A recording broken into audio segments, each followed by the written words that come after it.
Quand tu as parlé de communiquer et mettre ta vision en libre accès, quid de ceux qui vont pomper notre vision? Par exemple, quelqu'un qui aurait plus de visibilité, plus de puissance que toi, qui prend du coup les points importants de ta vision. Comment tu gères ça?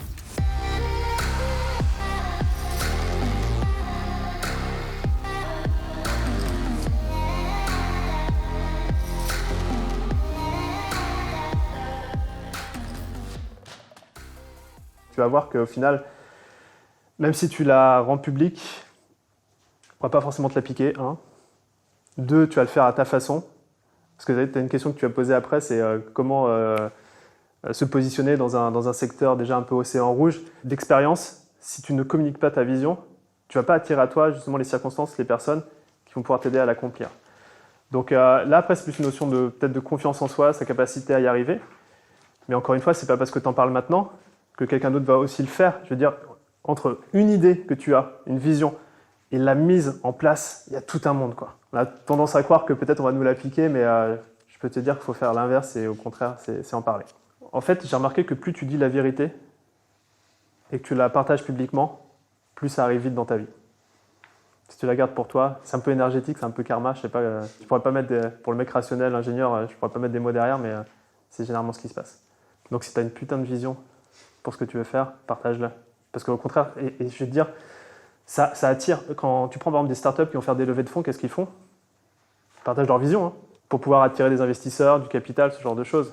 Mais s'ils ne le faisaient pas, ils auraient 0 personne qui serait intéressée pour les soutenir. En fait, j'ai partagé en début d'année sur un de mes gros projets. Ouais. Et parce que pas assez de réactivité ou d'agilité par rapport à ce projet-là, un de mes concurrents, en tout cas, a repris une partie de ma vision avec des idées qui étaient assez, en tout cas, très proches. C'est vrai que je sais comment se construit une croyance. Et là, pour le coup, la première expérience que j'ai eue et qui a été de oser challenger justement cette croyance de vas-y, parle de ta vision et mets-la aux yeux du monde. La première expérience que j'ai eue, ça a été de me faire rouler dessus. Et donc c'est vrai que ça challenge pas mal. D'où cette question que je te pose. Est-ce qu'il faut la rendre publique ou pas? Est-ce qu'il faut? Non. Est-ce que ça peut t'aider? Oui.